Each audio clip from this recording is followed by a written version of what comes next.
Hello and welcome. So, the premise of today, oh my god, I couldn't even get to the premise. Jay, you've subscribed. That's your fourth month. Welcome. Hello, Jay. Glad you're here. Come on in. Um, Thank you so much. So the premise for today, unless somebody else wants to jump in and subscribe real fast. My neighbor, right over there, loves to barbecue. He supplied me with barbecue. So the barbecue part of today is done, but it's just some big slabs of meat. Join me, won't you, over here? This is what we're working with. Now, I ate one of these I actually ate two of these while they were fresh and hot.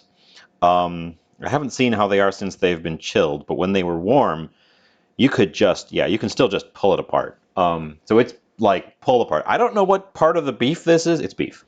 I'm not sure what part of the beef this is, but this is cooked, ready to go, and it's real tasty. I could just eat it like this.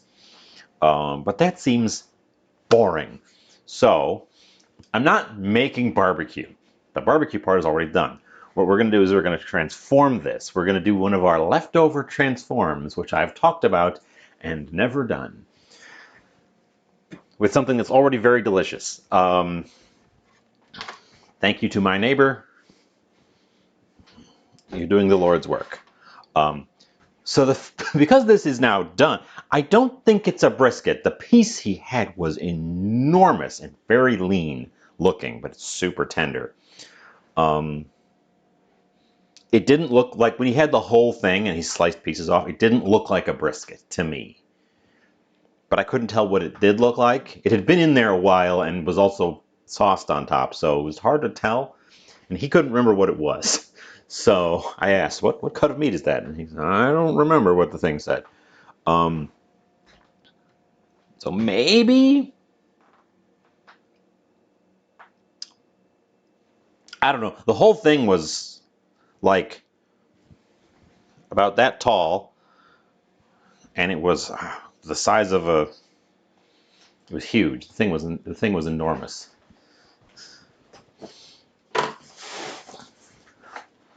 It was like this box. So I don't know what it is. And by the time I saw it, it was already like all the way cooked. But yeah, so as I said, this is tasty as is. These are thick slabs too. We're just going to use one, maybe not even one. There's two slabs in here. We're maybe not even going to use, or are there three slabs in here?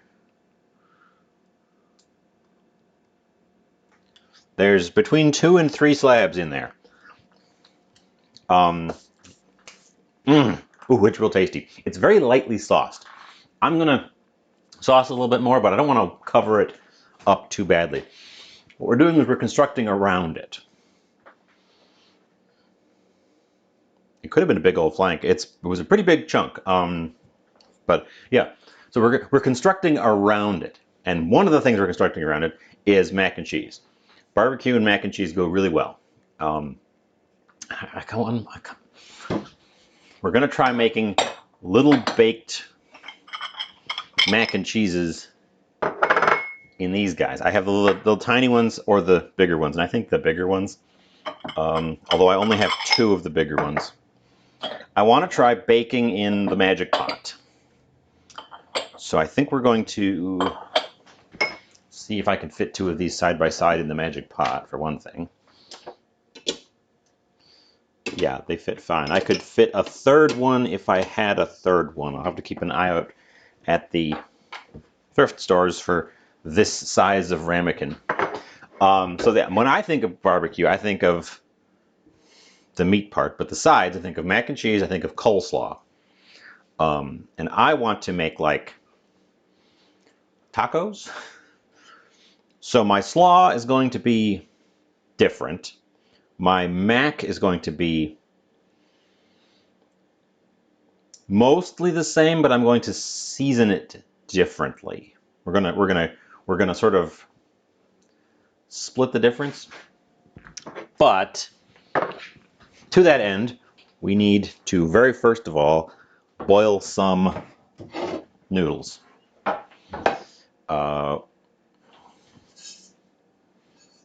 Dusty ass pot. We're gonna use. The noodles need to be cooled enough for me to mix the sauce in, because I'm gonna try to make these like the proper way.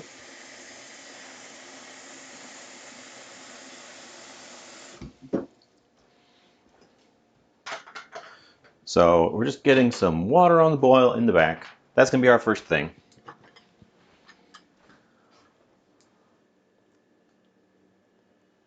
Fairly critical. You could take it that way. I don't use these nonstick pots super often because it's a nonstick saucepan, which is a bizarre decision. I got it for free. I got 2 of these for free. Actually, I got 3 of these for free because I also have a stock pot. And I don't know why the manufacturer decided to non-stickify 2 saucepans and a stock pot. It's just bizarre. So I don't use them very often because what's the point? But it's the right size for what I need right now. So that's it. So that's just got salt. We're going to bring that to a boil, and we're going to boil this. You can't even see it through the lid. This kind of noodle is our target noodle. Also, hi, Fairly Critical. Welcome in. You know what? I'm going to use the ramekin to measure.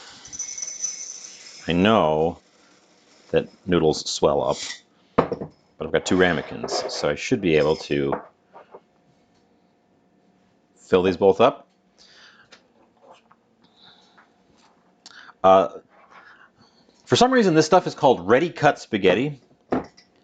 Bizarre name for the shape. They're the little skinny tubes that are the kind you find in like box instant mac and cheese. Because they don't give you those little, they don't give you elbows in those. They give you these things. And I think they're going to work out for this because it's what I've got. I don't know why they call this stuff ready cut spaghetti. It's ready cut. Well, it's cut, but it's.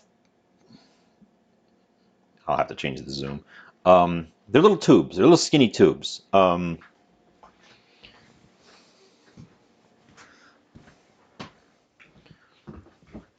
It's a weird name, but that's what America has decided to call it. I guess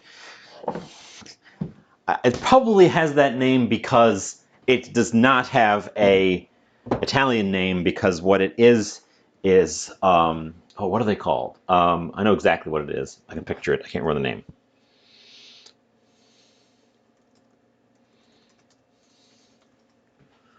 They are this kind. Nope.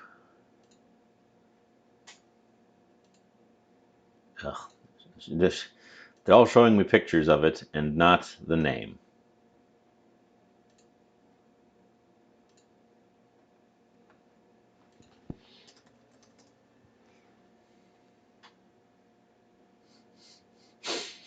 I hate the internet sometimes.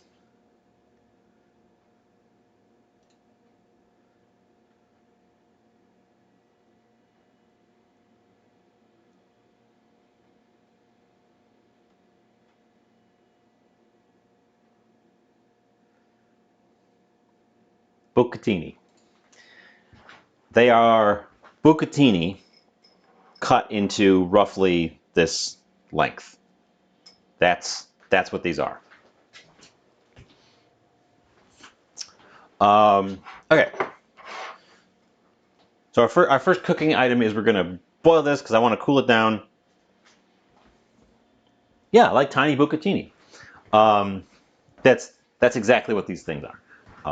So our first step is we're going to boil these guys because we need them to cool down enough that I can assemble a sauce without them pre-cooking it, because I want to do a little bake in the ramekins. So, also, hi Bookwoman, welcome, welcome. Part 2, I don't think we're going to take super long today. We might, I don't know. I'm hoping we don't take super long today because my back is sore and I want to sit down. So.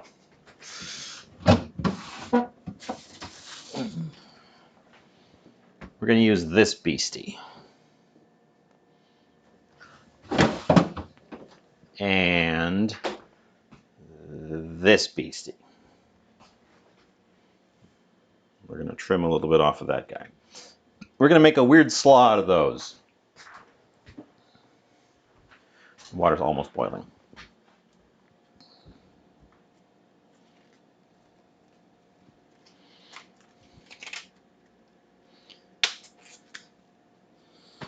Or yeah, like a very narrow ZT. They're very skinny. I think that they might literally be bucatini cut short.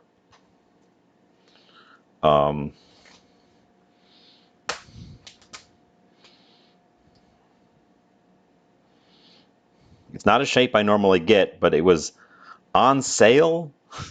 Like a lot of my stuff, I got it on sale. And pasta's already cheap, so it was really cheap. I imagine it's not a terribly popular shape overall, just because it's kind of weird. So the store was trying to unload it.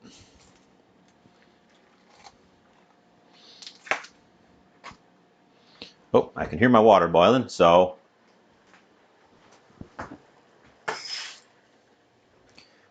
toss that in there. I imagine it is easier to mass produce because it doesn't have, you don't have to wait for it to curl. It just comes out and they cut it, and that's it.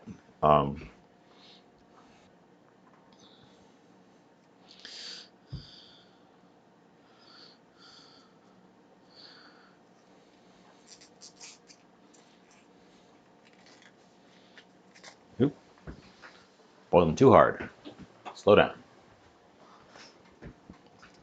So I know you're supposed to, every recipe with cabbage is like, cut the cabbage. And I never do that. I always peel the leaves off, because if you leave the interior intact, you can put this back in the fridge and it will keep for weeks.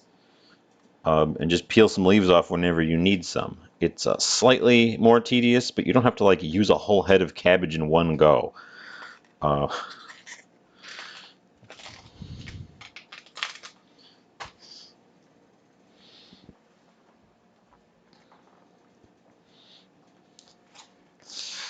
Let's see how much we've got. 2, 3, 4, 5. Yeah, it's probably enough for what I need it for.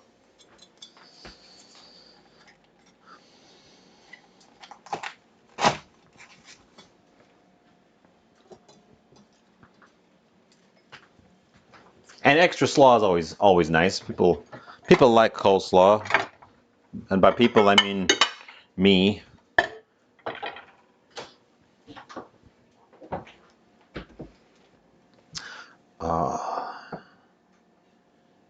Set that aside. I don't need that instantaneously. I'm going for shreds.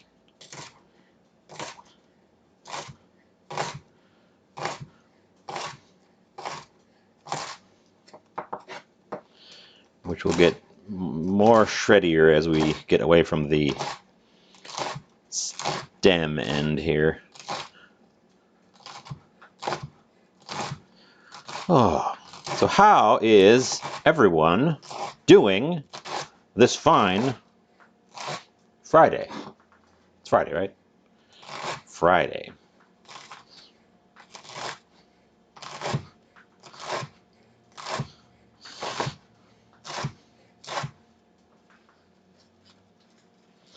I mentioned already I My back is sore. It was much worse yesterday. I moved some planters and I lifted them like a complete idiot. And it was not great.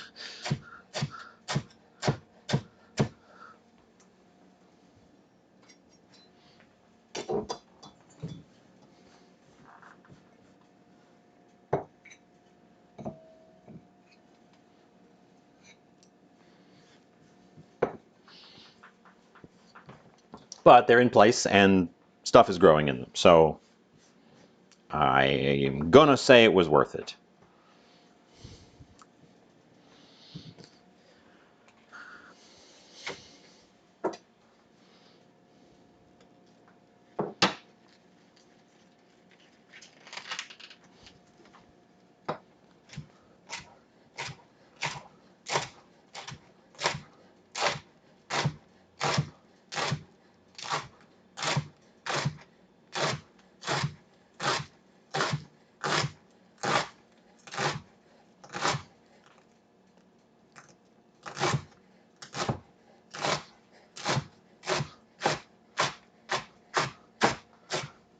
Ugh.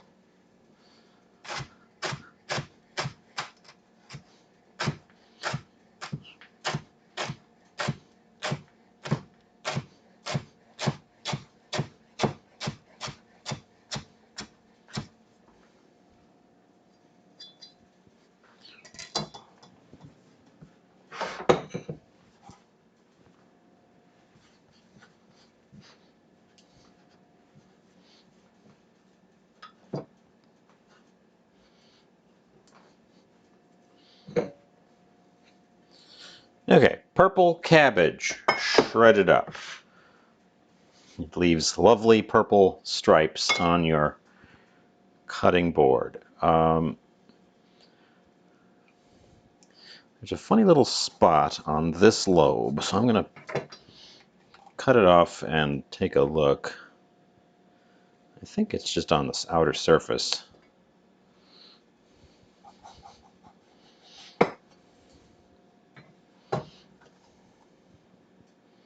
Yeah, they look fine.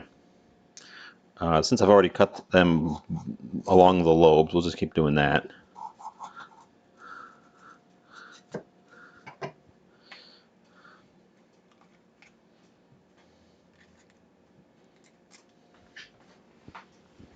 Oop, oop. We're almost boiling over here. Oh, now we are actually boiling over. We're going to do a smaller knife. Trim these guys out.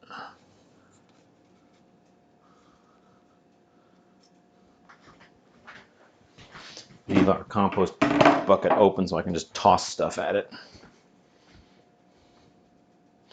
I'm gonna just shave a tiny bit off of that. I'm not sure about that little spot. And since coleslaw is not cooked, although it is going to be vinegared, so probably be fine.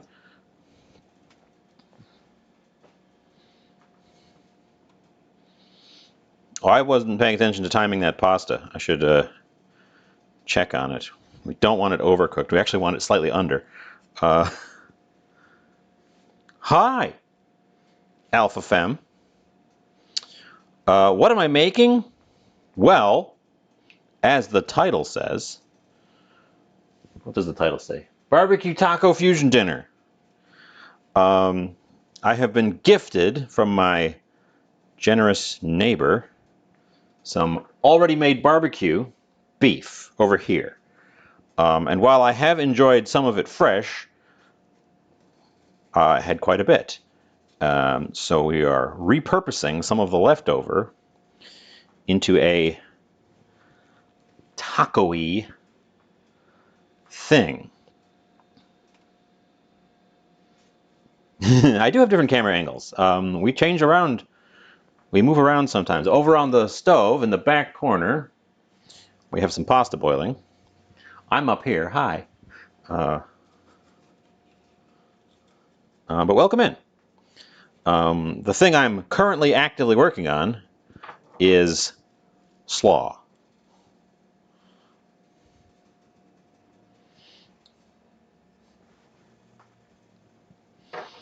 Let's get rid of the scrappy bits. How long have I been doing? Oh gosh.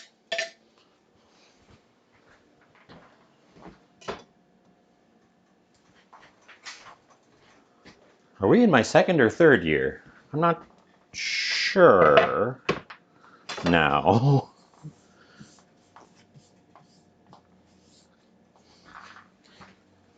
I'm pretty sure we're 2 years in from when I got affiliate, which was 6 months after I started, so a bit. We're a bit. Yeah, I've got multiple camera angles, and we swap them around sometimes. So we can look over there. You can see me here. And you can see me here. Speaking of popping over there, let's fish one of these critters out and see how done they are. It's still mostly gaming. But yeah, people do other things. Art, music, cooking. Oh, it's done. Okay. Once upon a time, there was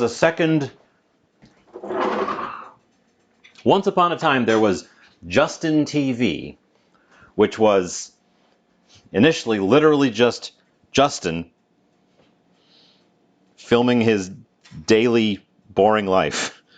And it became a whole thing. And then he opened it up and everybody could do whatever they wanted on Justin TV. And then the gaming content got separated out into its own thing, and that was Twitch. And then Justin TV died, and all of the non-gaming content just got rolled into Twitch. So that's the short version of the history. So yeah, there's a lot of gaming content because that was all of it for some time. But now it's everything.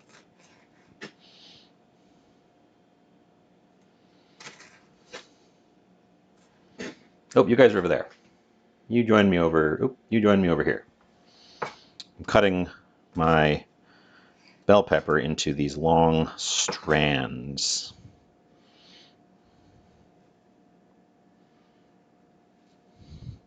Oh, that may be a reason why Justin TV got shut down, Jay. I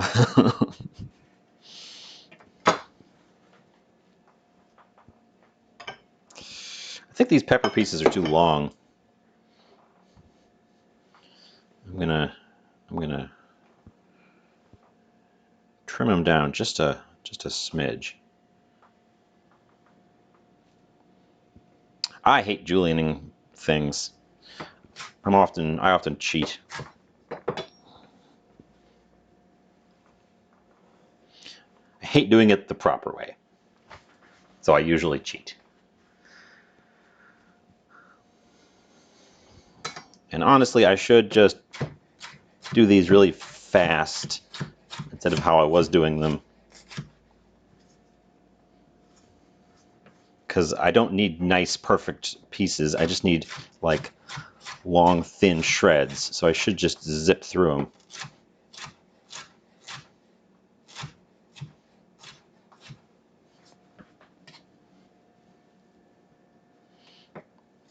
Show off my knife speed a little bit.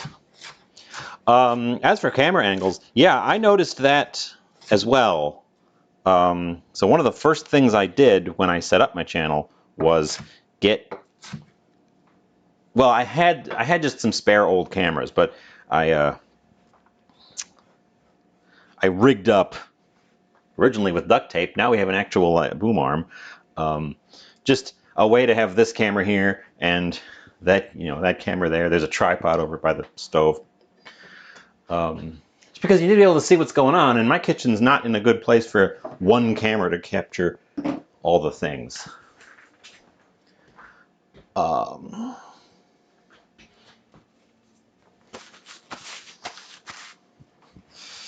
my God.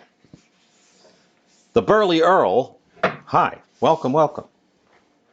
So what we've got going here is I've already got the barbecue part.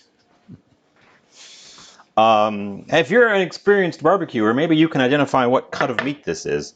My neighbor was doing some barbecue and gifted me some slabs of this.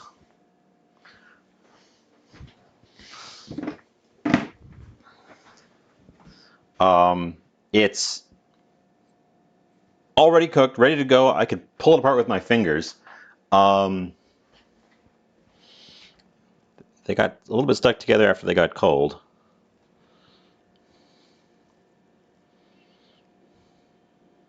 And I ate two of them when they were fresh. We're repurposing some extras. Oh, I don't know. This isn't a quiz where I know the answer. I asked what cut of meat this was. I asked the barbecuer next door what cut of meat this was, and he said, I don't know. So I don't have the answer. So this has been, it was sauced on the outside, but it's such a thick piece. These are cross sections. This slab was like, well, it's about that big around, but it was about this long. Big piece of meat. So it spent 2-3 hours in the barbecue. Got some smoke on it. He sauced the outside, but the inside is mostly just meat flavored.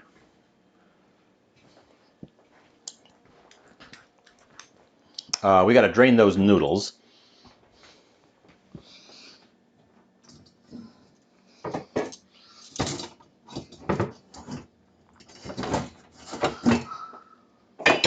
I'm not the barbecue expert. My barbecue expert lives next door and supplied me with some barbecue, and it was very delicious. But he supplied me with so much that I had extra, which is how we've arrived at today.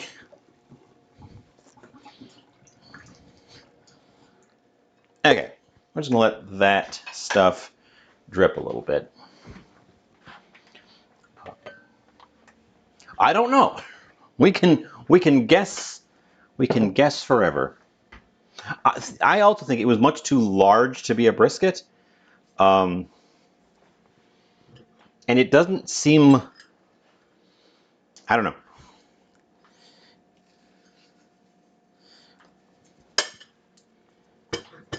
It tastes like beef. It's smoky and rich and just a tiny bit of spice from the sauce. Again, it was very lightly sauced. It looked extremely lean. There was no surface fat on the large cut and very little apparent internal fat. So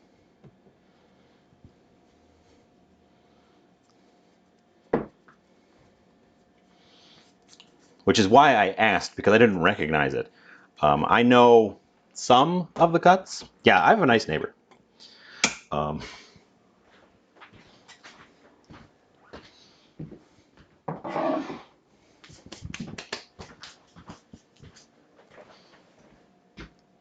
So I've got salt and sugar on my vegetables, and we're going to let these guys hang out with their salt and sugar to soften up a little bit before we throw a bunch of other stuff on them. Both salt and sugar will help draw moisture out.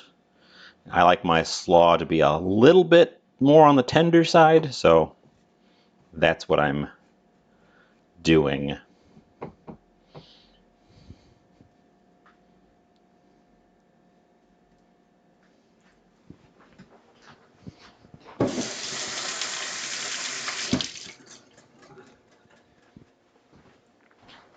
I give him some stuff too. He's never around when I'm doing the. Yeah, he's not around. I can see where he parks from my back window there, so I can always tell if he's around. And he's never around when I'm doing the show, so we never get to take things out to him. But I slip him a few goodies from my end sometimes. Set that aside. Bring our board back. Put our cabbage away.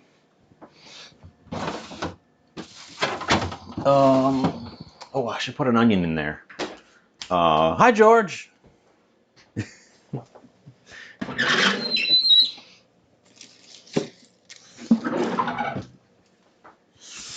I guess small world. I'm just going to throw this little baby onion in with the cabbage and the peppers.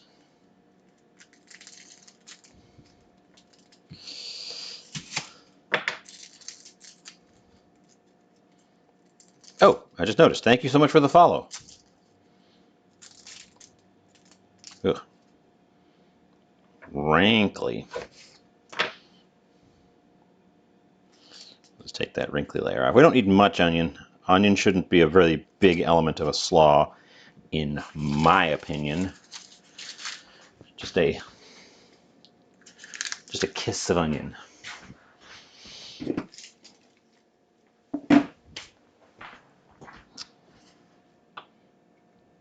Oh, you like onions?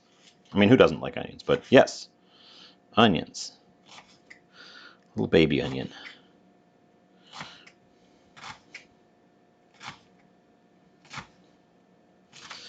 I might even hang on to the other half.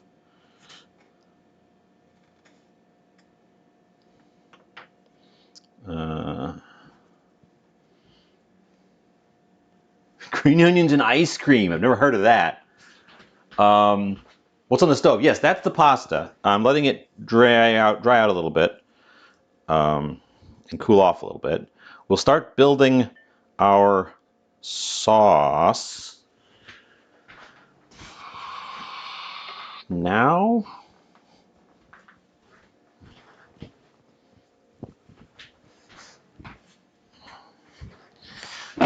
That looks like plenty of onion, so I'm going to save the other half of the onion for something else. So, okay, move the pasta.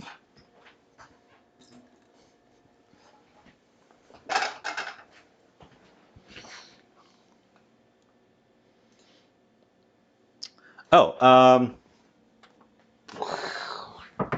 this is the barbecue,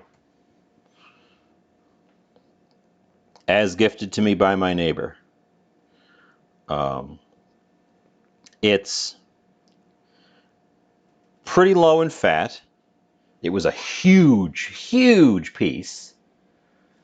And he just kind of sliced through it, and it was tender enough. It's firmed up since it got cold, but when it was warm, it was so tender I could just shred it with my fingers, which I can still mostly do.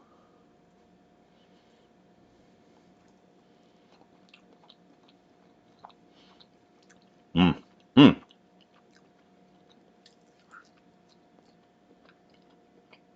Mmm. It's tasty. It's nice and tender, but it was also cooked for like 2-3 hours. So whatever it was, it would turn tender.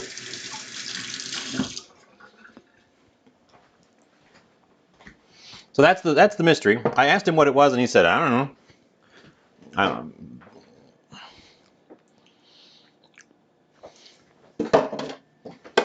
Let's see, that amount of noodle. We're going to pop over here. We're going to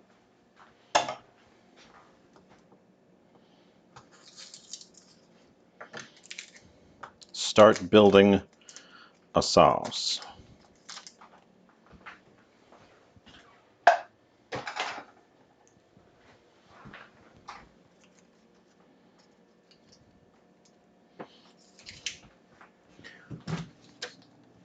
Chuck roast. Could be.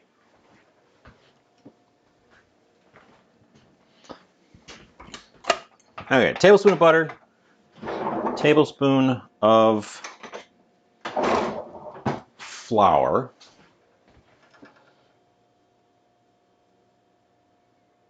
let the butter melt a little bit first, and a little bit of extra starch in the pot because this is the same pot I just boiled the pasta in.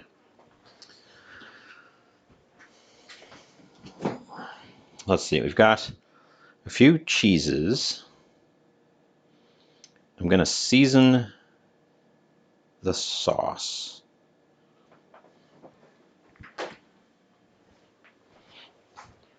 I have plans. I'm probably going to offend some barbecue purists with the things I'm planning on doing to this.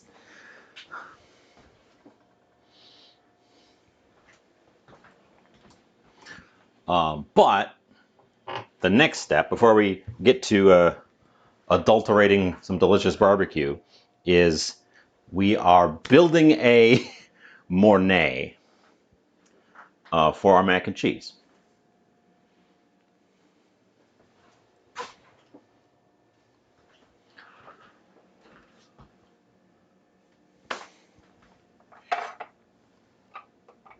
Oh, I didn't need to close that yet. I need the flour.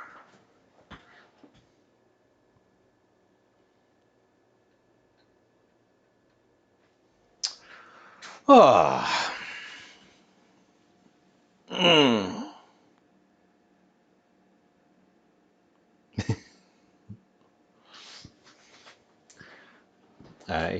He often says, "Bring over whatever you got. I'll slap it on the grill." And I have done that with some of the odds and ends. Because once he's got it fired up, he just wants to keep cooking.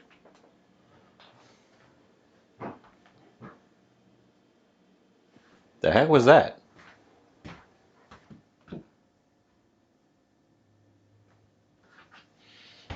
Pardon me a moment. There was a sound in the front.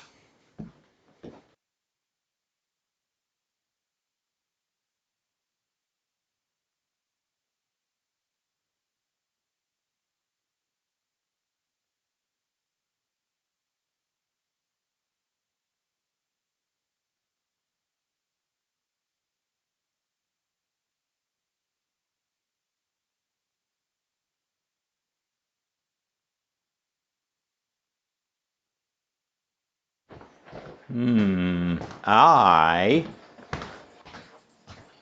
don't know what that sound was.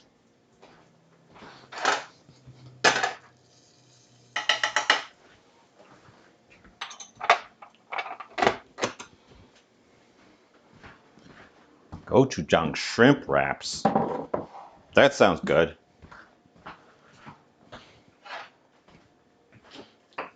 That sounds pretty good.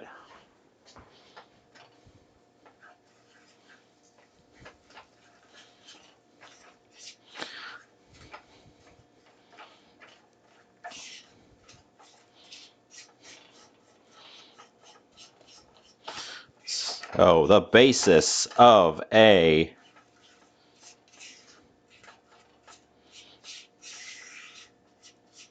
mac and cheese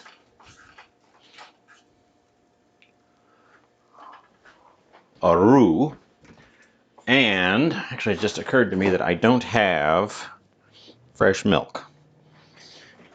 I have cream, which we're going to be using, but we're going to do our first straight substitute of...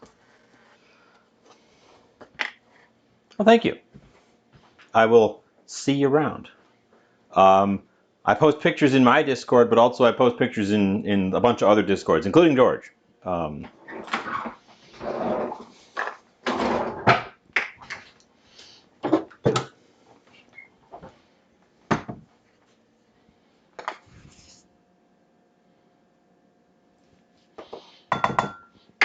We're making milk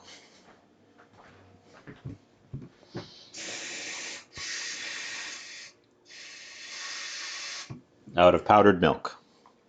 which I've already experimented with throwing it into something that was hot, and it immediately turned lumpy. So it has to be dissolved first if you're using it as milk.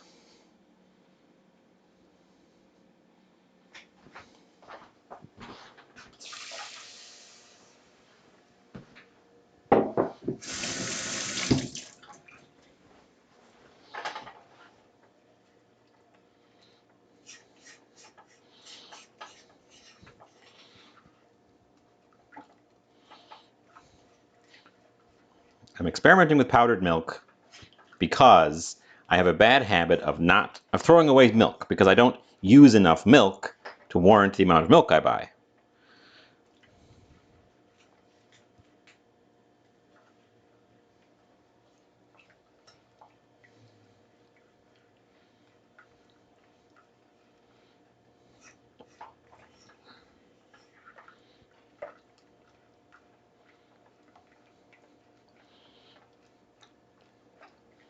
So I don't know how well it works in this context.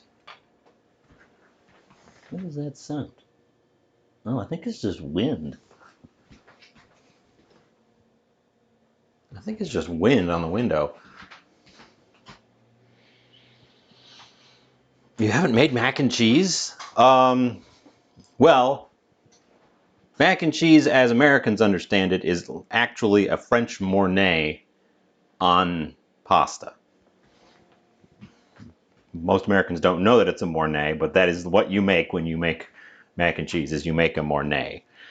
So you start with a roux, which is fat cooked in, or flour cooked into some fat.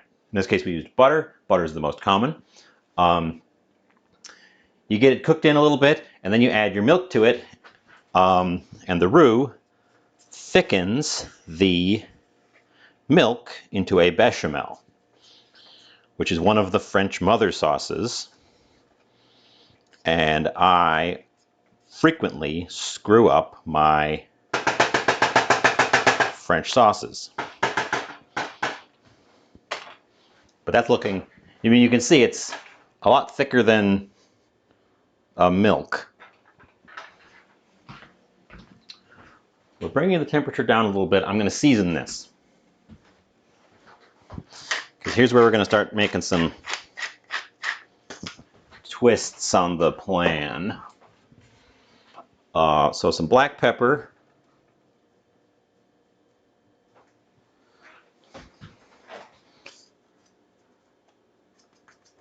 Some ancho. Some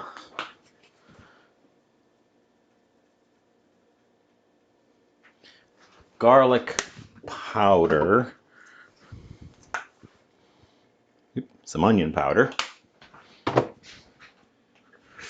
Some oregano.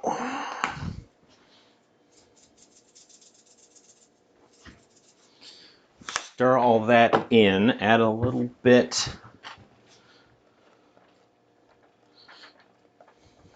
So I can't remember what the name of a seasoned bechamel is. That also has a name.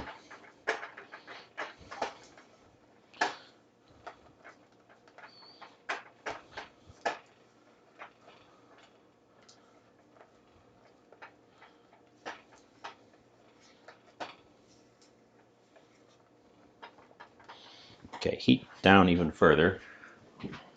We're going to melt in some, oh, thank you for the moisten. Where's my glass?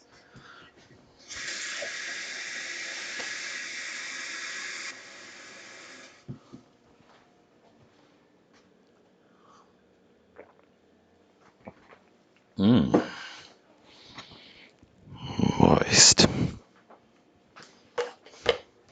I'm going to add a little bit of cream to this to extra creamify it. Also because that dry milk is non-fat. So I wanted a little bit of extra gooiness. We do have to work a little bit snappy to make sure this does not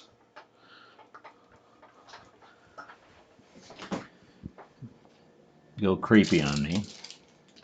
I'm also going to cheat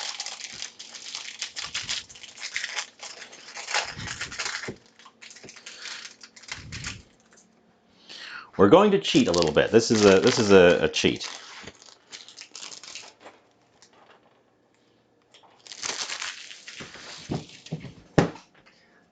This stuff, which is just crappy American cheese, the really plasticky kind,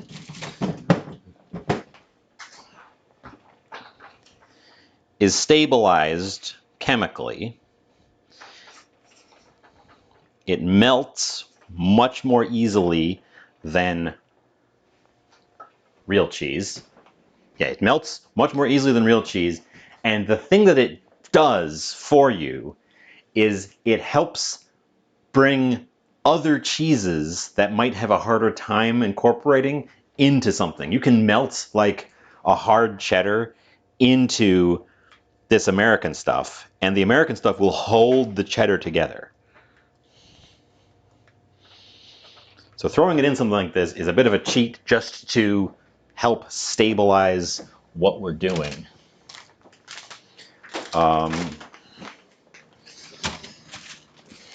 Let's use... I mean, frankly, it's cooking. There's no such thing as cheating, because it's all tasty delicious.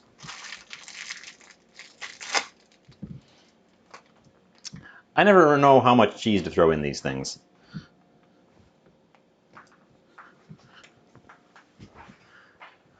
And I also know that I do it the wrong way, by kind of not breaking it up properly. I'm supposed to grate it.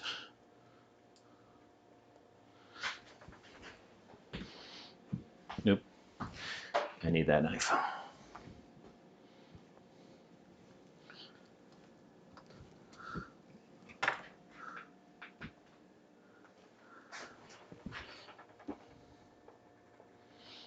This is just a, let's see, the package said, oh, the package even said mild cheddar, so this isn't even a sharp cheddar.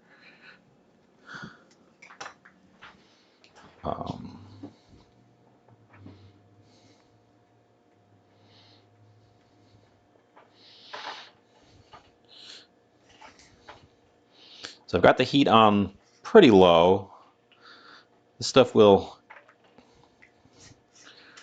gradually soften in. And then I suppose we'll just taste it a few times until I think it's good. I'm currently using two kinds of cheese, American cheese and some cheddar. I have a different kind of cheddar that we can throw in, but I don't really have a bunch of other cheeses on hand at the moment that would work. I've got some feta that definitely wouldn't be good. I've got some paneer that wouldn't melt. I've got some Parmesan that I don't think would work very well. I've got some Manchego that I also don't think this is the good use for. So we could throw in the other kind of cheddar. It's a sharp cheddar. It's pre-shredded, so it's a little different.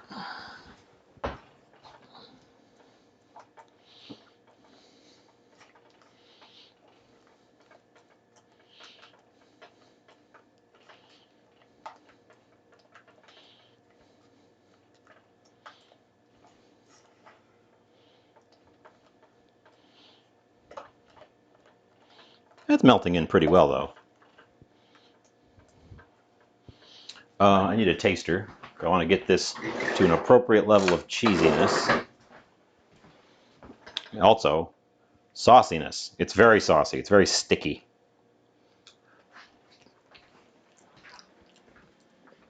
Needs more cheese. Hi, Cecily's. No, we're making a Mornay. A seasoned Mornay. You know what it needs is a sharper cheese. So I probably should use the... I don't have any Gruyere. I'm actually kind of low on cheeses right now, which is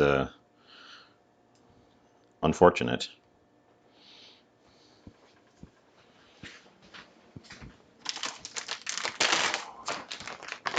We're going to throw in some of this pre-shredded sharp, just to give it a little bit more of a pop. I hope I don't over thicken it as well. That's a danger. The finished mac and cheese may go a bit solid.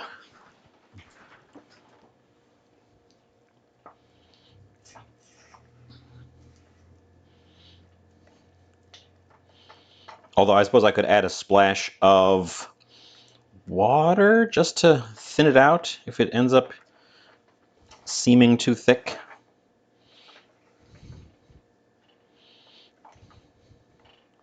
Ooh, you know what I have?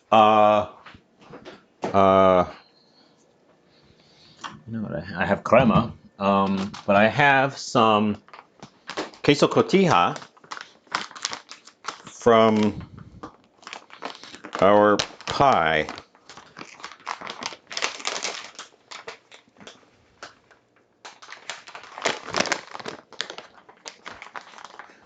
I don't think we're going to add a beer. If we were going to add something very liquidy, it would be either straight cream or crema.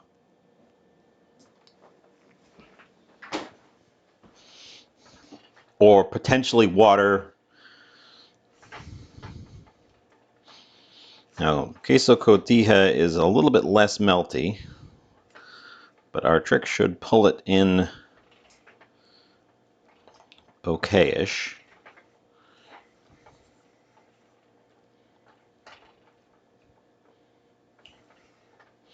Our stuff is sure gone gooey.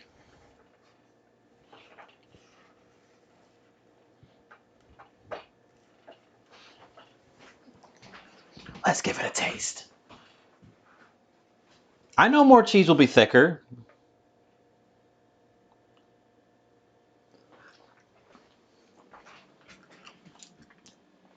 Mmm. Mmm. Ooh. I think it's going to be a little bit sticky.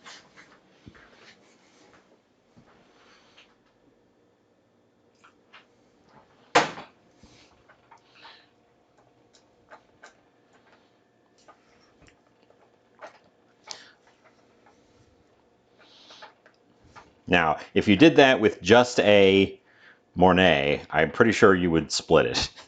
But since I threw that American cheese in there, we have a stabilizer on hand already to make it. I like the consistency much better. Oop. These guys stuck together.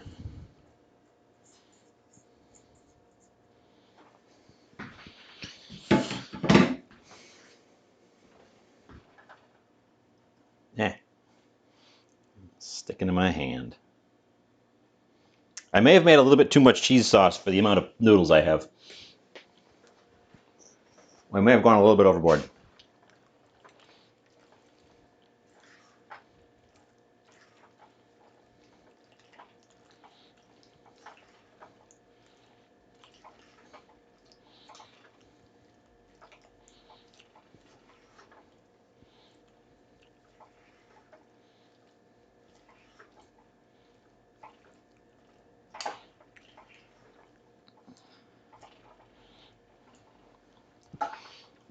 Okay. there can actually be too much cheese sauce in terms of having a balanced dish. That is certainly a thing that can happen. Where's my scooper? There's my scooper.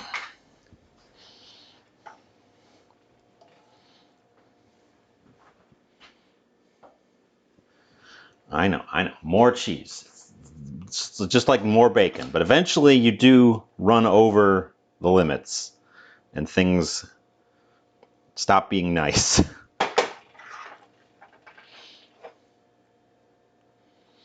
The cotija is making little grainy bits that look like it's trying to split, even though it's not. Maybe the cotija was a mistake.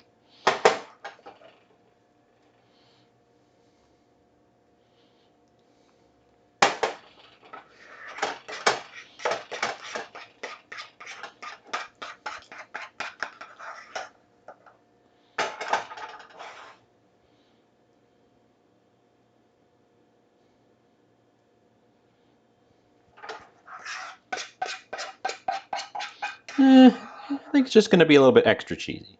I think we're just going to be a little bit extra cheesy today. I'm gonna say we didn't over cheese it, even though we may have done that exact thing.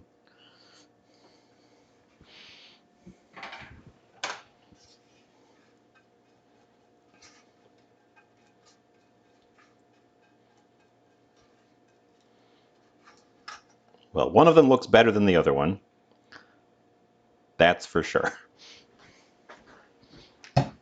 And it's this one. This one looks better. Okay. We're not done yet. We're not done with these guys yet. Where did I put that cheese? Where did I put that cheese? Because you know what these guys need? Some cheese.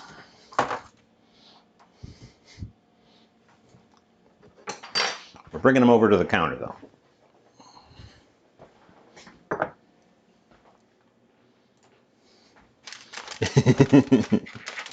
Oh, they're not ready yet. They need one more thing. Hi, Sizan.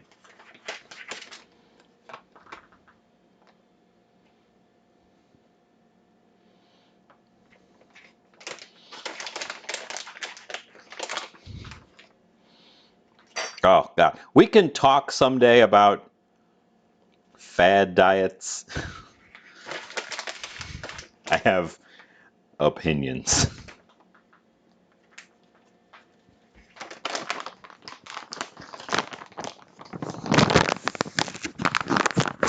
Also, we're not doing keto because there's a big bowl of vegetables over there.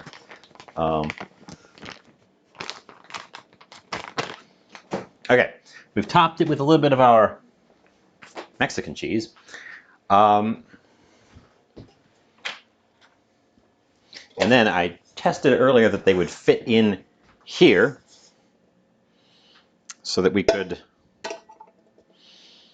fit them in here.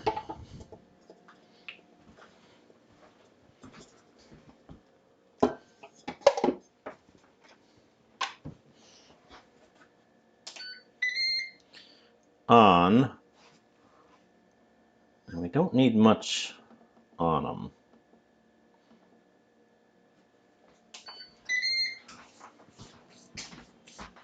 We're throwing them in the Magic Pot, which is a miniature convection oven, on the broil setting. They're already hot, they're already cooked through, so we don't really need to bake it, but I want the tops to be a little dunner. Where are we? I haven't even started touching the barbecue yet, and that was one of our main events.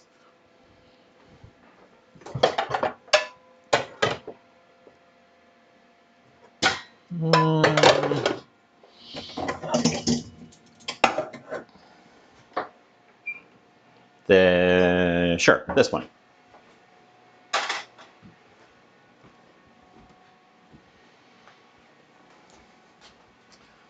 Okay, so I think, hold on, there's butter and cheese. Ew, cheese. Why is there cheese everywhere? Okay, I think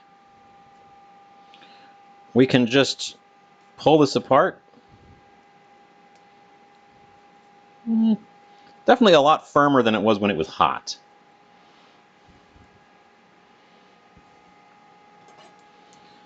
So I'm gonna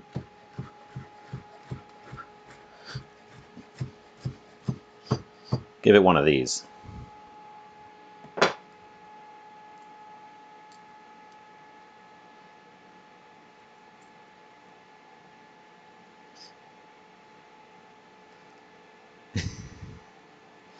We can talk about diets if you want, Alpha and J. I have some opinions. Mostly, the vast majority of them are straight up scams that are trying to sell you something. If the diet has some element to it that you have to buy from the person who's telling you about the diet, it's a scam.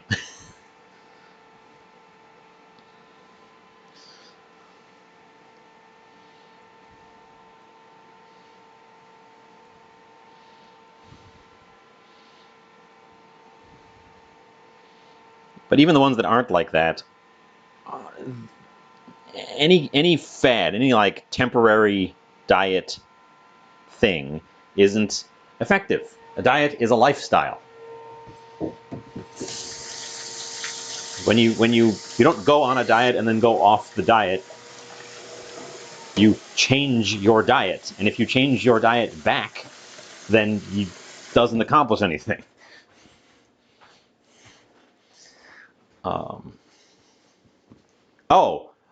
Well, that's another problem. Although people can be lightweight and be fine. I wouldn't say that you must eat because you're light. Let's see. We were going to try to make 3 tacos. So, is that going to be enough? I think we're going to take the end bit here and add it in. This stuff is so easy to cut. It's just like it's not even there. It's kind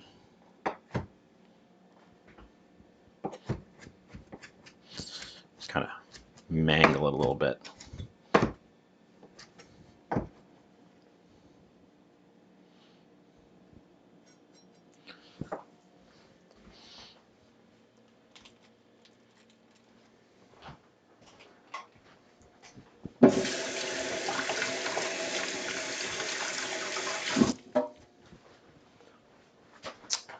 Okay.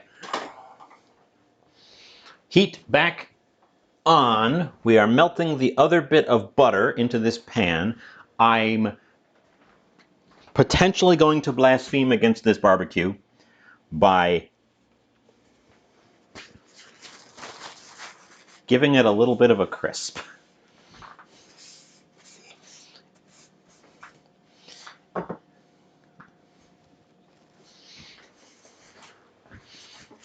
Let me peek at those. I'm going to let those guys sit in there until we need them, and we can freshen them up with a quick little blast of the broiler. I wish the broiler didn't run the fan, but it insists on doing that.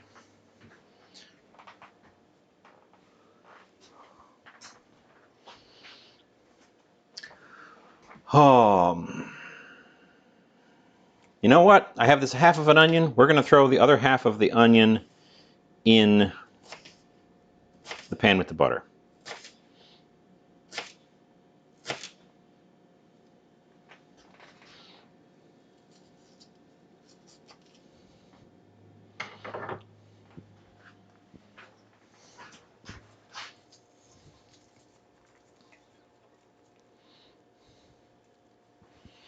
Okay, get that guy started.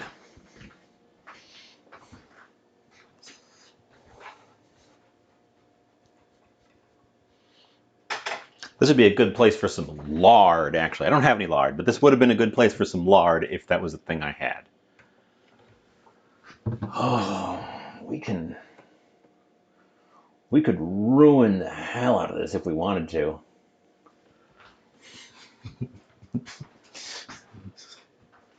That sounds like a fun show.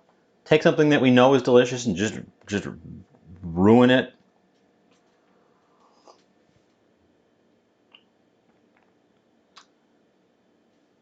Windy out there. The wind is making my window creak.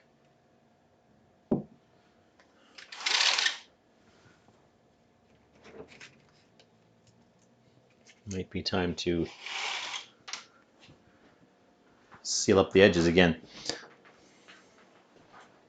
We need a new spatula, and the new one needs to be red because there's going to be red stuff. Fun fact.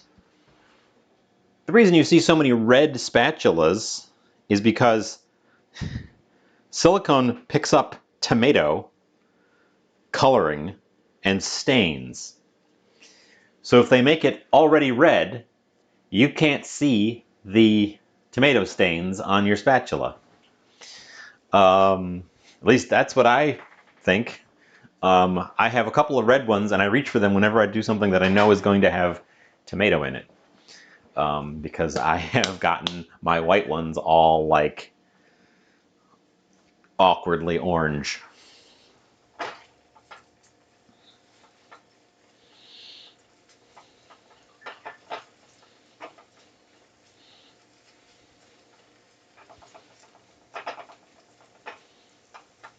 Okay, get these onions started. They're just gonna kind of incorporate into the beef as we process it. My phone made a noise. What's that all about?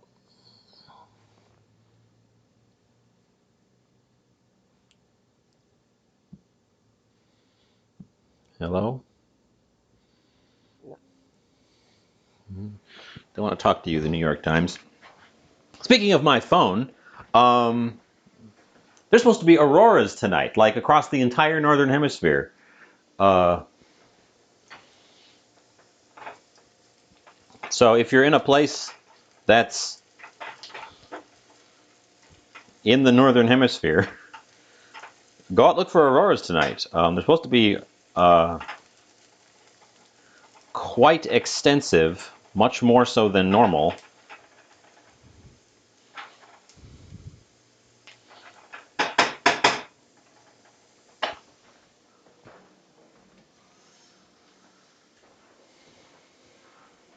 So I'm going to go out and take a peek at them.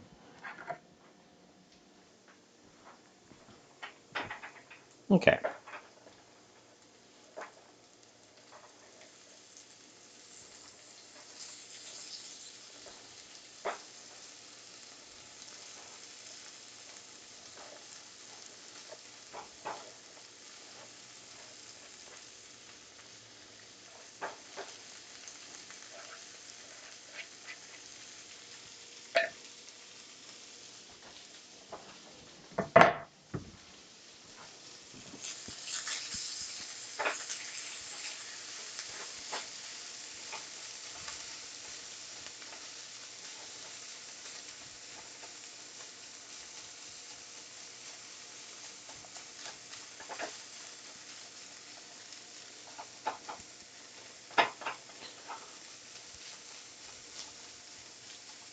You know, I probably should have grabbed a nonstick.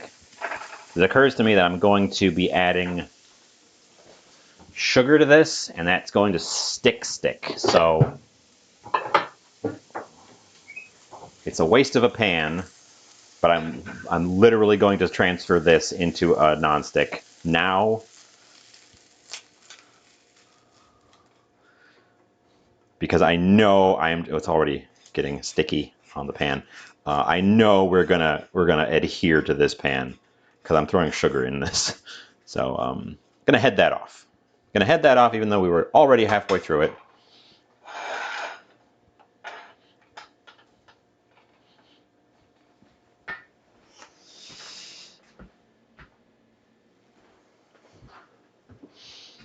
Well, the nonstick pot wasn't the problem. It's just that I don't reach for it because it's kind of pointless, but it was the right size, so we ended up with that one.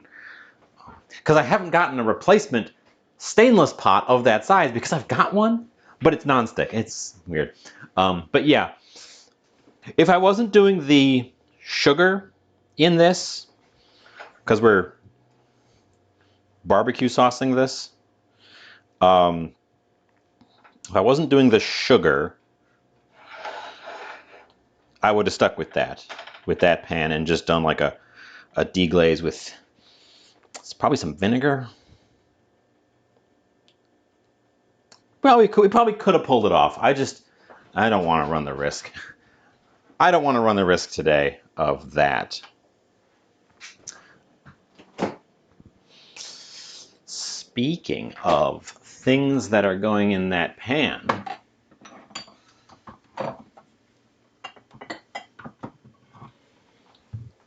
molasses. Let's see, we're making kind of a fusion. That's what's in my title, so I'm going to reach for my jar of homemade birria. We're going to want a splash of vinegar. I don't have cider. I have red wine, I have rice, I have black. Between the options of red wine vinegar, rice vinegar, and black vinegar, which one do you think works best in a barbecue sauce slash taco sauce?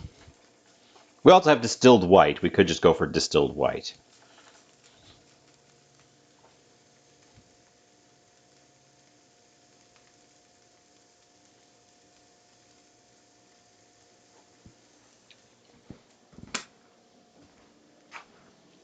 Cider was not one of the options. I specifically said we don't have cider.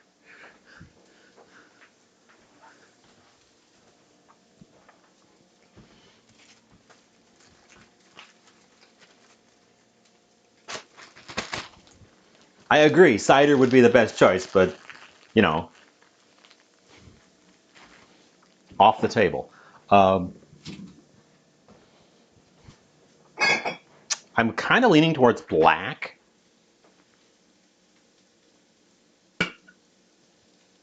Taizan. Taizan. Taizan. No.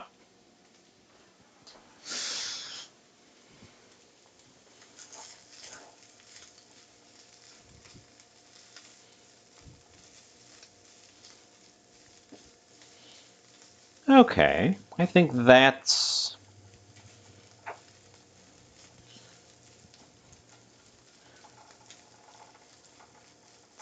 getting to the doneness I was looking for.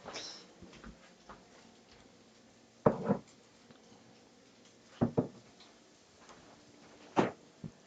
gonna ban all of you. I'm gonna purge chat.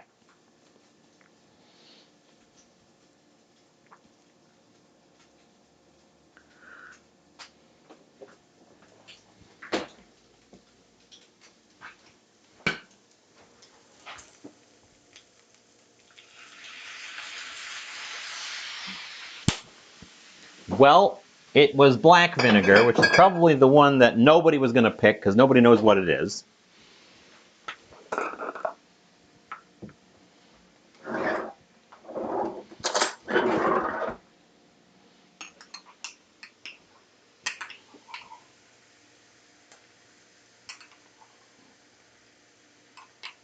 I'm adding some of this jar of birria that we need to get to because it's going to go off if I don't.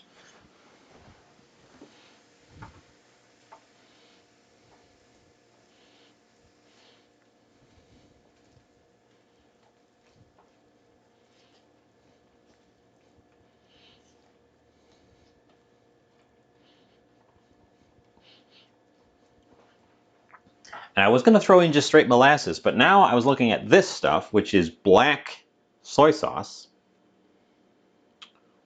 which we might do half this, half molasses. Because this stuff is like if molasses and soy sauce had a baby.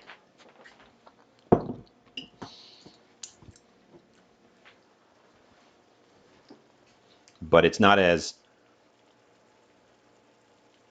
bitter as real molasses, and I want some of that harshness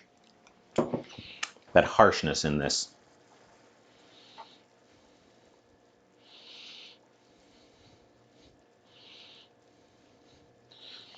And then we're going to cook this until it's not watery anymore and it gets sticky.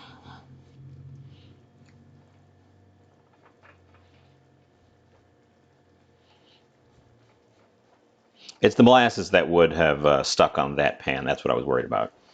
And we can fuss around with it while we're doing other things. That shouldn't take very long. I'm going to turn it down slightly so I don't toast it by mistake. Miss Sepsi, hello. Welcome, welcome. We're in the thick of it.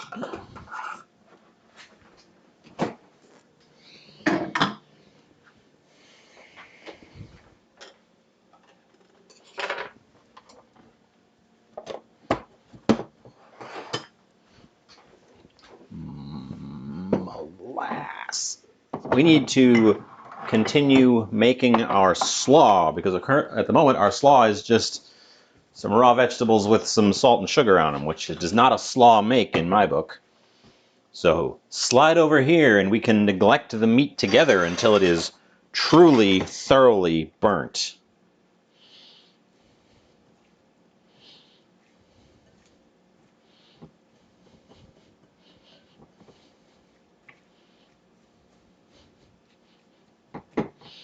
This smells really good with the peppers in it, actually. Let's see, I have a recipe pulled up on the side for Southern Living coleslaw, which I've already deviated from. But, oh well. Vinegar. We don't have the right kind of vinegar, but that's fine because this time I am just going for rice vinegar. A quarter cup of vinegar for a whole head of cabbage. We're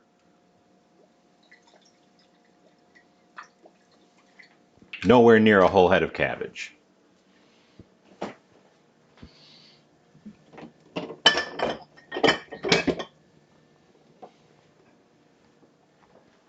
Just like we're nowhere near a whole... No vinegar? Just try Mountain Dew.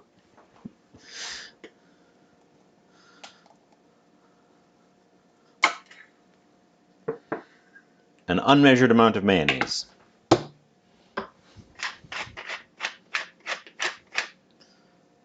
My favorite seasoning, black pepper. And that's all it says it needs. I'm going to do it one step more. Has this been opened? Yes.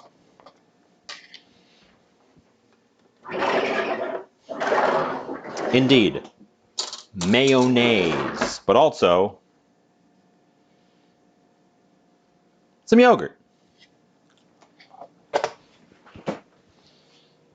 Why? Because you can't stop me, that's why.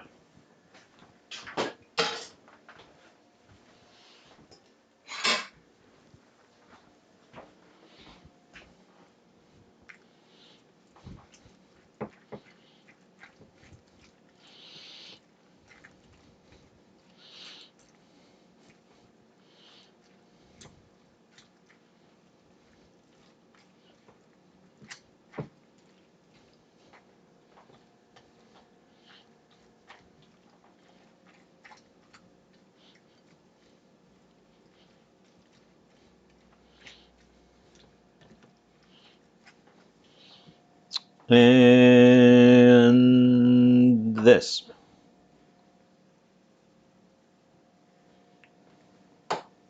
And ooh, a little bit of this.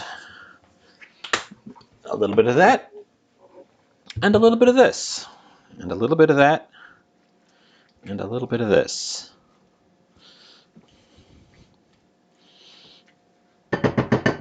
It might need a scooch more mayonnaise. The yogurt will give it some tang. Although the vinegar will also give it some tang, but the yogurt will give it some different kind of tang. I'm giving it a scooch more mayo.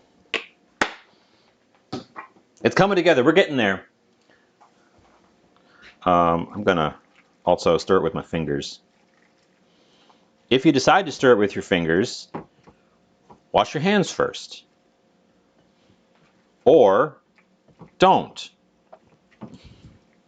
But then probably don't serve it to people if you don't wash your hands first.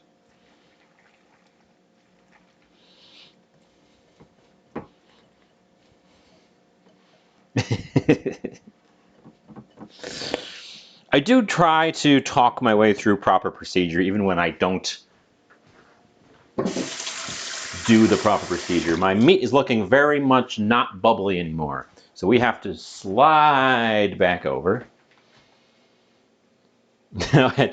Isosceles always wants to sabotage my stuff. And someday I will just have an Isosceles show where whatever he says, they, I forget. Whatever they says happens. An completely out of control disaster. That looks pretty good. The sauce is nice and adhered. We don't have a puddle at the bottom. It's all nice and sticky and glossy. Just exactly what I was looking for.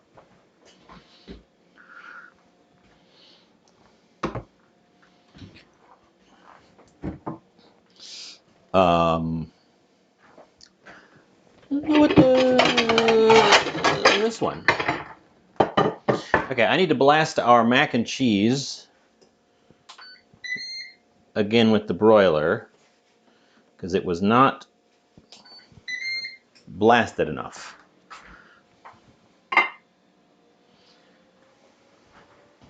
I also need to warm up our tortillas. I think we're zooming towards the target here. I should taste that and this to make sure that they are okay.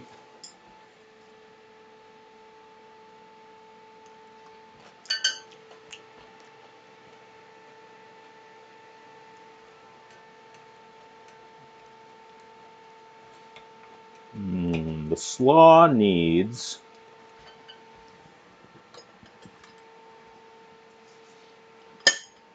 a pinch of fresh salt and two pinches of fresh sugar. Yeah, chopsticks. I use chopsticks for lots of things around the kitchen. They're very, very handy tools. I lucked out on the taco holders. I got 3 of them. There was supposed to be a rainbow set, and there were only 3 of them left. But they were at Goodwill, and it was the first day I made tacos here and wanted taco holders. I went looking for them, and I found them. It was amazing. They had exactly what I was looking for on the day. We're going to taste this stuff, though. Oh, it's hot.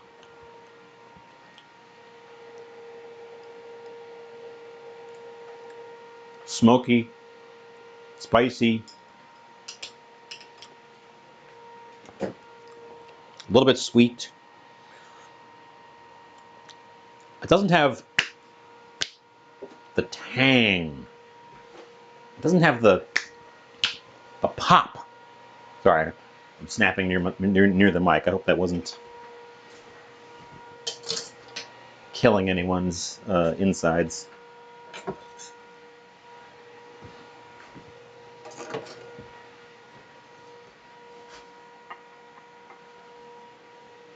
I have allspice. I also have all the spices. Do you mean allspice?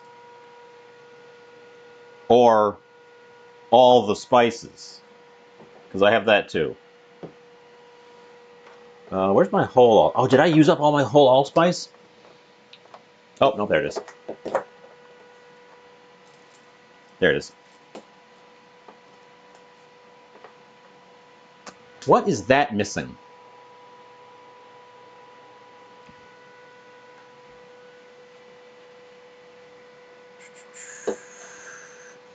Do I have pre-ground cumin? Or do I have to grind my own? I always forget. I have all the spices, but they aren't all pre-ground.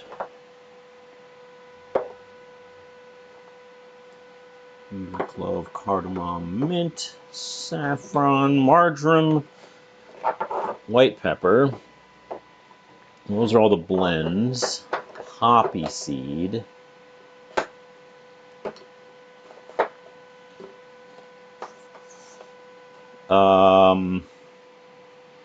What is this?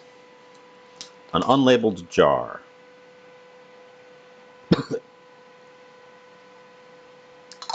A spicy unlabeled jar.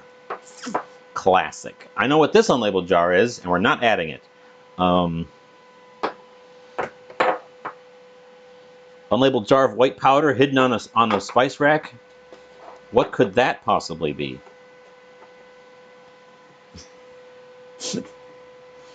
It's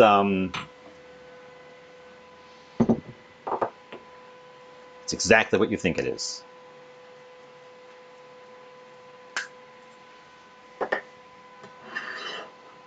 It's my agar powder. I'm going to grind up a little bit of my own cumin because I don't have any pre-ground.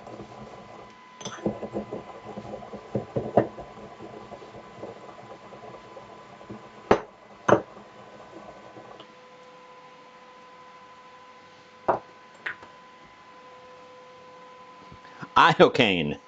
Yes.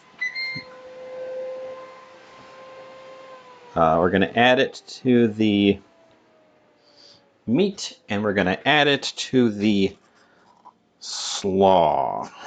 Because I think they both need a little punch, a little, you know. Hey, those look great. Those came out excellent. How do I get them out of there without burning my hands off? How do I get them out of there without burning my hands off? Because you guys got to see them.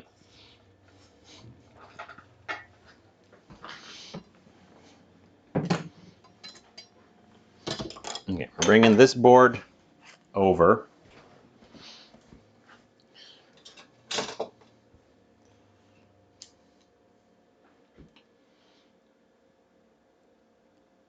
I don't think that's strong enough. Nope, that tong is not strong enough to lift that thing. That was the fear. I think we're getting out the big crazy mitten.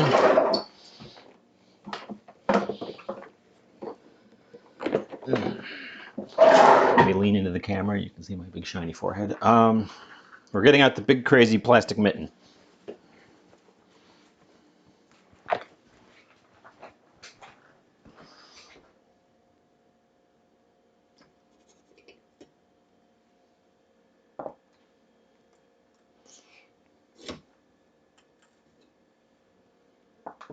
Okay. Nope, I got some cheese on the mitten, but that's fine.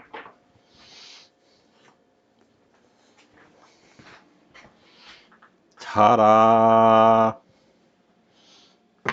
Now they are blazing hot. One of them's going on this plate.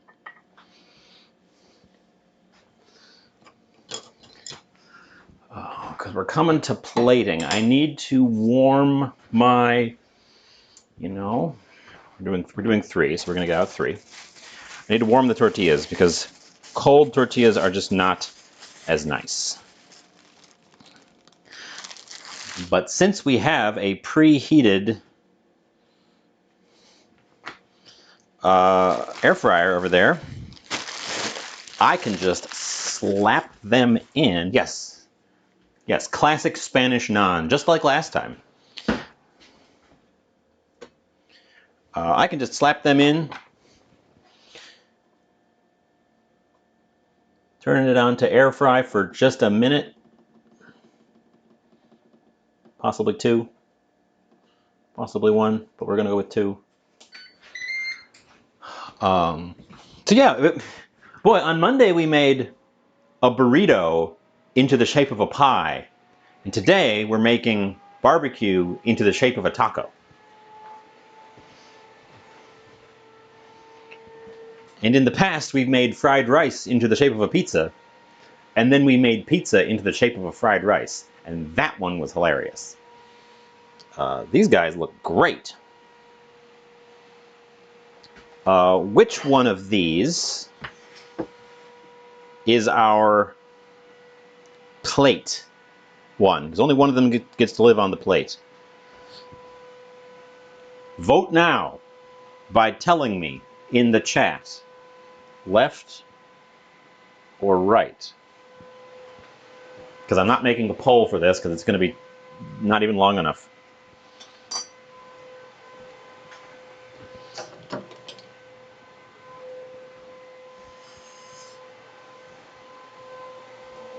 And you have until the tacos are constructed.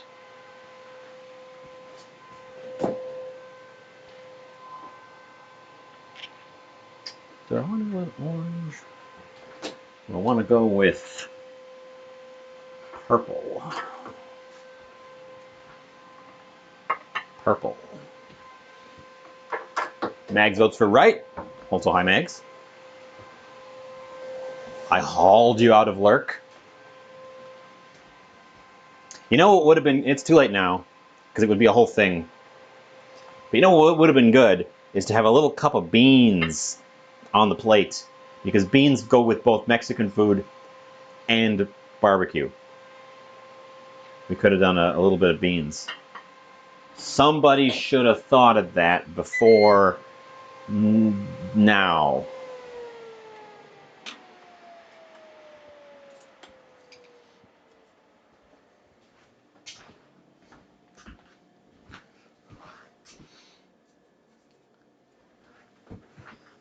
Ooh, hot.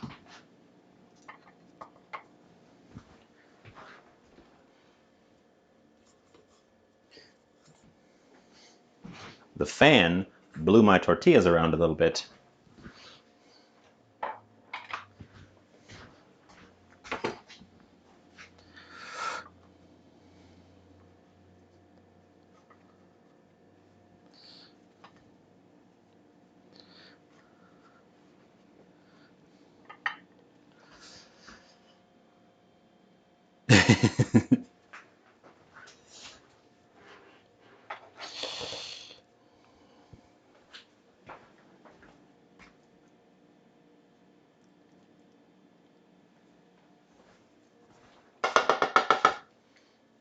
We're not going to make that mess that I almost just made.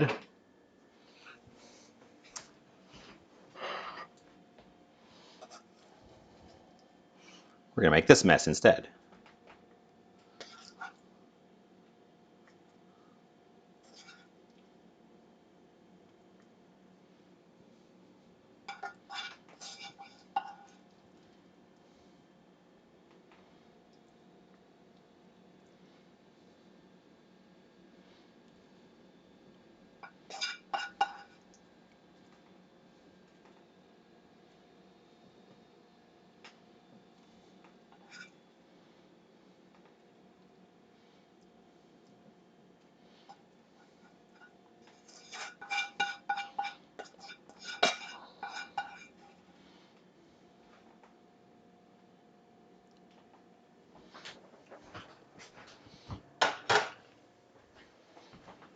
Okay, with a grand total of 1 vote,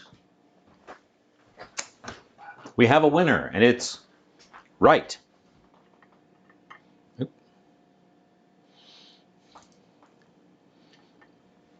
How hot are you?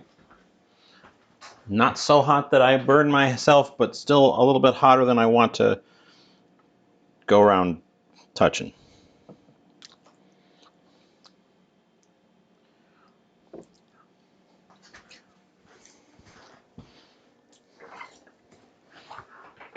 I don't need the big mitten because I can get around it with the holders.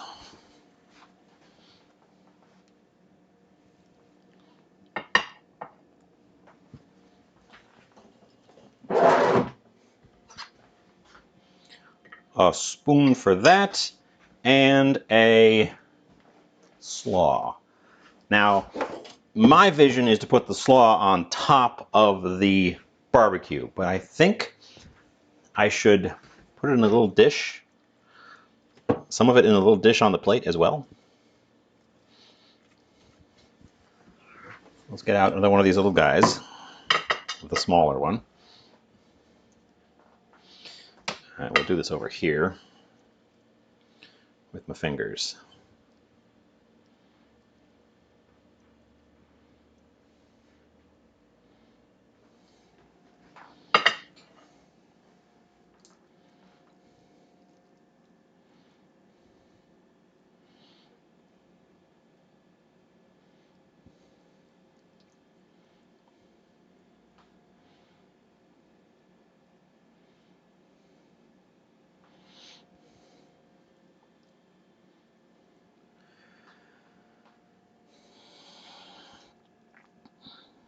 Okay, okay.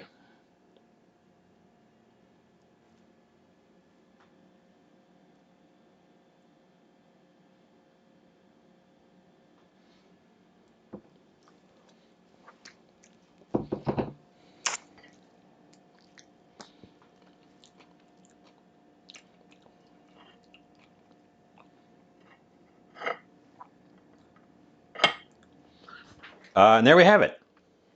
Oh, let me recenter it for you. And there you have it. That's the thing I'm making. It's pretty much what I envisioned. Let me run one real quick ad on your faces. While I go take photos, since I'm out of the room anyways, it's the perfect time for it. You guys stick around, and we'll come back and do the formal tasting. See if my mac and cheese is a solid mass or not. BRB. Now, if you're still with me, we're in the other room. We're lining up our photos. Look at this photograph. See, the little jar, the second little ramekin should have been beans. The second little ramekin should have been beans. We've got a redundancy on the plate.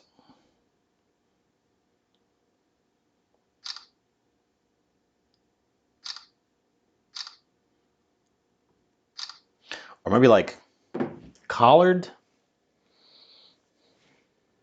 I'm not sure what the Mexican-ish equivalent of collards would be.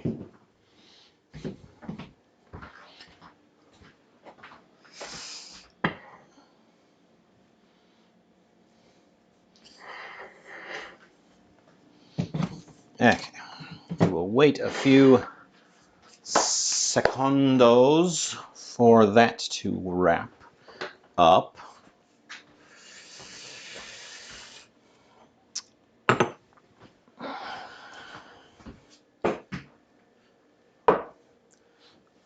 Shuffle things around, sort things away. Let me grab the Discord link.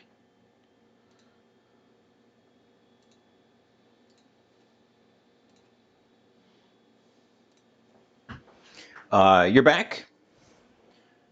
If you want to see the photos I just took,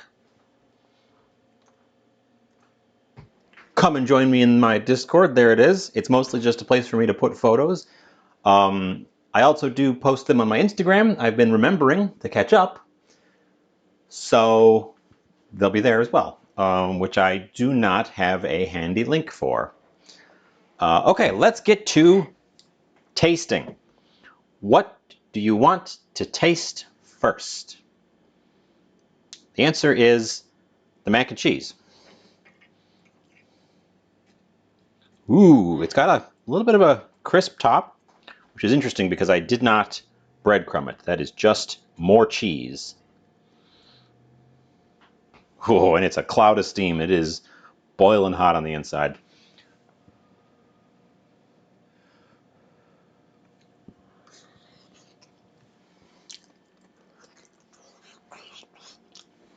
Mm.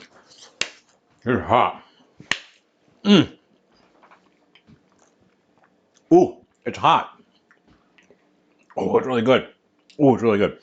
That's a fun way to top a mac and cheese. It gives you that crispy texture of a breadcrumbed top, but without the breadcrumb. The cotija cheese just kind of browns in place. I don't think I would mix it in next time. It didn't really incorporate very well into the thing. But as a topper, that worked great. I will keep that in mind in the future, that you can kind of use it like a breadcrumb. Strange. It's very cheesy, very creamy. Got a little bit of a tang to it. And it's got good depth from the seasonings. They're not really jumping out at me. There's a little enough in there that they're not coming out and clobbering me with their flavor, but they're definitely noticeable. It reminds me, in terms of flavor, of the instant cheese ramen, my version. And I think it's because of the garlic and onion that's in it. But this is much thicker and creamier. Mmm, mmm, wow. That brulee top, kind of, that top, that's, write that down. That's good. That's a good idea.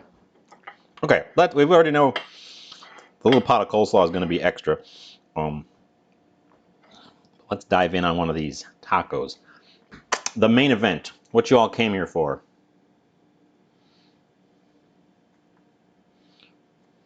Really, really overloaded them.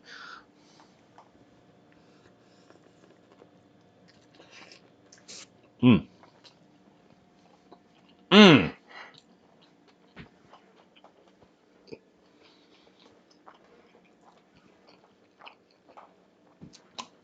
Mmm. Didn't get a ton of slaw in that first bite, so we'll have to go back for another bite. But what I did get is a ton of our. It's interesting. The beef is. It's still evolving in my mouth, even as I'm finishing. The first thing that hits me, from it is the birria. It has a strong front note of our birria sauce, which is, if you're not familiar, we made that ages ago. It's I think that one was pork based. It's a rich meat and pepper stew that you then blend. You cook whole peppers into it, and then you blend the peppers, and then you add them back into it, and you cook it all together again. You end up with more liquid than meat, so you end up with extra. So I saved it, and we've been using it for things. So that hits me first, followed by the sweetness, but it's not like a sugary sweetness. It's a more of a complex sweetness, which is good. I didn't really want just straight sugary sweetness, and I'm going to say that that's mostly the standard molasses. I'm not really tasting the black soy sauce too much. It's probably contributing to the depth a little bit, but I'm not really picking it up prominently. And then when I said it continues to evolve, the smoky barbecue beef carries through much longer than any of the sauce elements. So at the end, as things are winding down, you get this smoky barbecue beef backhand. I want another bite because I want to bite with the slaw, because we got very little slaw on that end.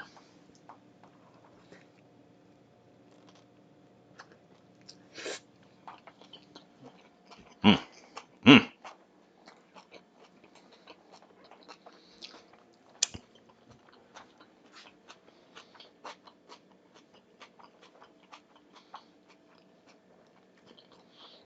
The slaw is not strong enough to compete with the flavors of the barbecue beef. It is contributing a crunchy texture and a a little bit of freshness and a little bit of sort of extra juiciness, but the flavors are coming from the beef.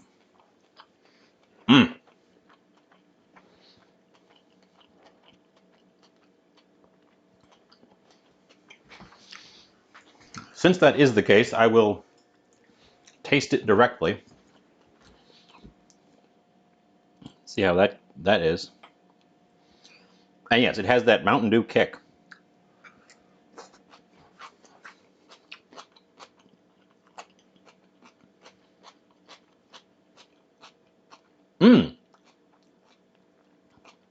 Oh, the fresh cumin in there is really nice. Wow.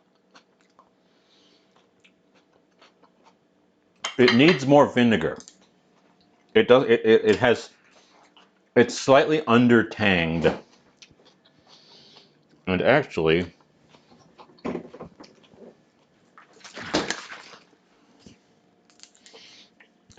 I might just cheat and give it a sprinkle of lemon and give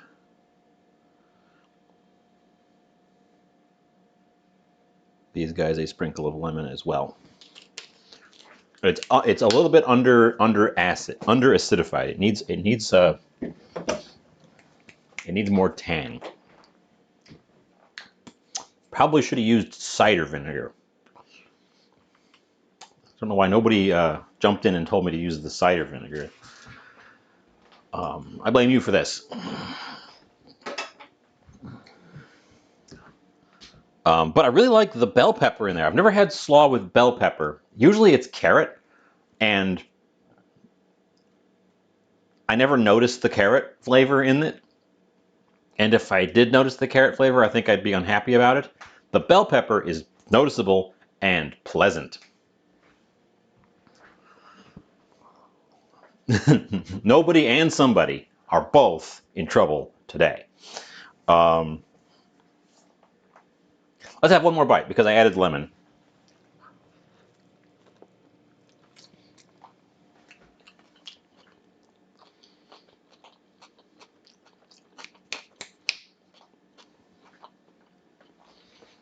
The flavors of the meat are still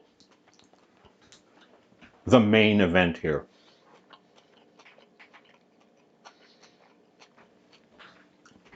It improves the coleslaw, but I don't think it's strong enough to improve or to really cut through what we've got going on in there. But there's already vinegar in that.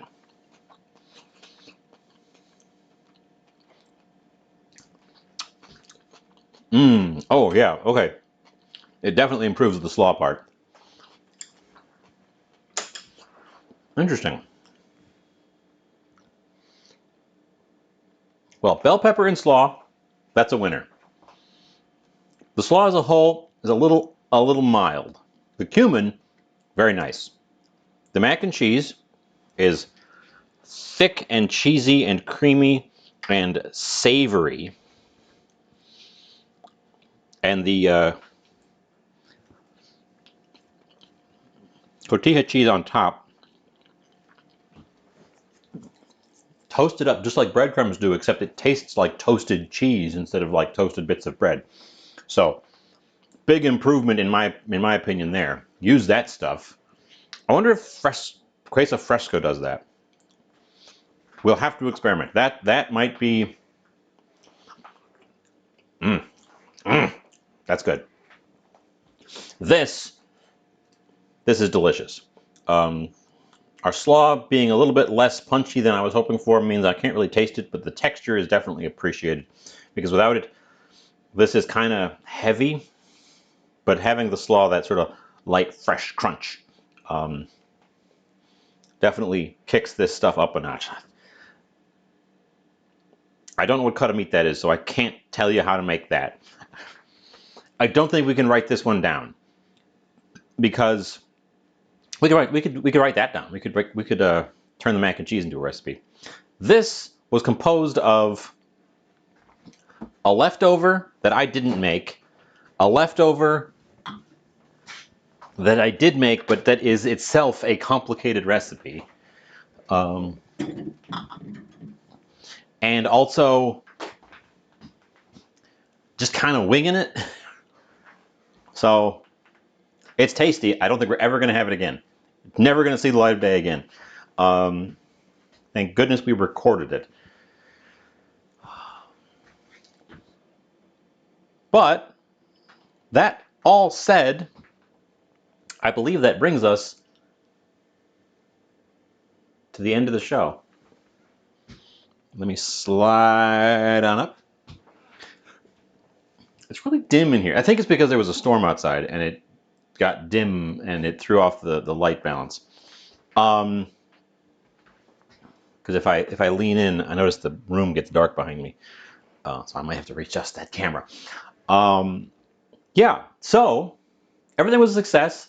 The slaw is passable. The mac and cheese, I'm going to jot that one down. There's some good ideas in there.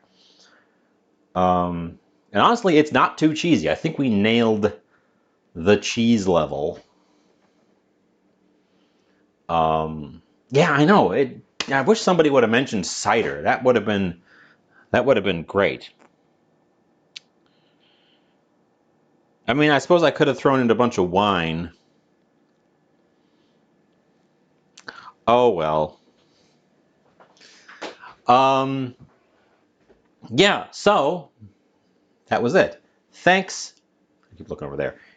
Chat is there and also right there. I should look over here for chat.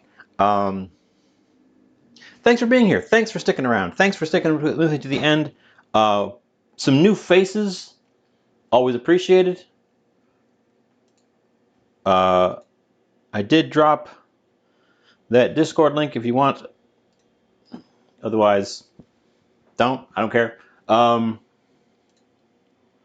Let's see who is on that we can drop you off with. It's often WeFormer on Fridays. WeFormer is on. Is there somebody else we could jump in on that we haven't done in a while? A lot of people playing V Rising.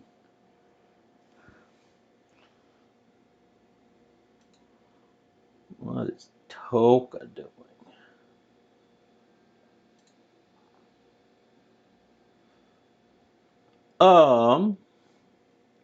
Sure, let's go say hi to Toka.